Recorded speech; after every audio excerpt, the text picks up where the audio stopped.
Hello दोस्तों, जैसे कि आप हम सभी जानते हैं कि बिहार में अभी ज़मीनों पर सर्वे का काम जारी है।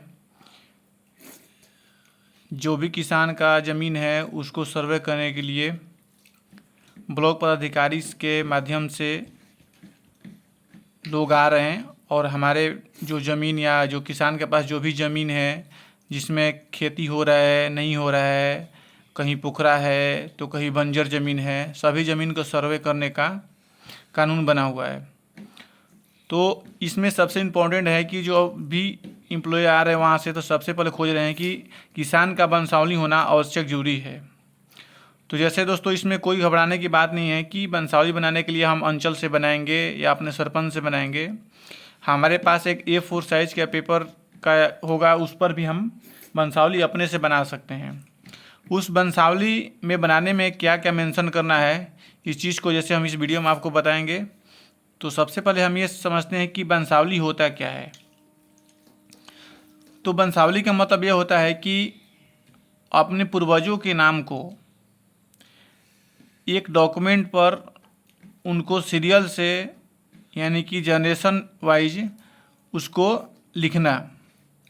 जैसे मैं मान लीजिए कि जैसे आपको इस पेज पर दिख रहा है कि वंशावली में हम लोग क्या क्या मेंशन करते हैं। तो सबसे पहले ये देखते हैं कि राजस्व ग्राम यानी कि आपका जो गांव है वहाँ पर हम नाम लिखेंगे, चाहे किसी का भी गांव हो, गांव का नाम हम चेंज कर सकते हैं। उसके बाद क्या है, खाता नंबर, मतलब उस रकबा के जो खाता नंबर है खाता नंबर। उसके बाद हल्का नंबर, जैसे मान लीजिए कि कोई गांव का नाम हो गया मदनपुर और खाता नंबर मान लीजिए हो गया आपका 312। हल्का नंबर होता है जैसे मान लीजिए हल्का नंबर हो गया आपका 210। पुलिस थाना मतलब कि थाना कहाँ है, उसके बाद यहाँ पर हम थाना नाम मान लीजिए कि यहाँ पर थाना है आपका नावानगर। अंचल, जहाँ आपका अंचल होगा वहाँ पर हम अंचल डालेंगे। अंचल में जैसे मान लीजिए कि यहाँ पर हो गया नावानगर।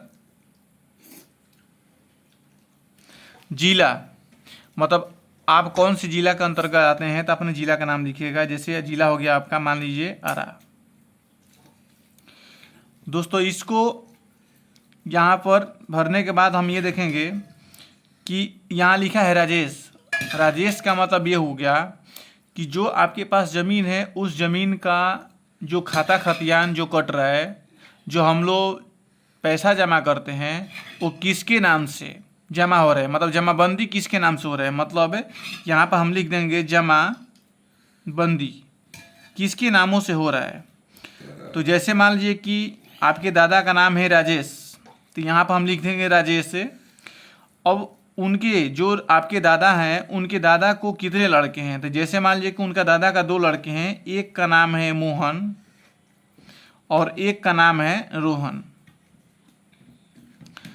अब इस जो मोहन जो लड़के हैं, जो राजेश के लड़के मोहन हैं, इनके कितने लड़के हैं, तो मान लीजिए कि इनका नाम हो गया सोनू और इनका नाम हो गया मनु। इसमें दोस्तों ये जरूरी नहीं है कि हम पुत्र के ही नाम को लिख सकते हैं, पुत्र या पुत्री किसी को भी नाम को लिख सकते हैं। रोहन, रोहन में क्या आ जाएगा, रोहन का मान लीजिए कि 3 लड़के हैं, एक का नाम हो गया आपका मिंटू, एक मान लीजिए एक का नाम हो गया आपका सनु और एक का नाम हो जाएगा आपका रनु। तो दोस्तों जो राजेश हैं, मान लीजिए कि राजेश के नाम पर जो भी ज़मीन है उस ज़मीन को 2 पार्ट में पहले तो डिवाइड होगा।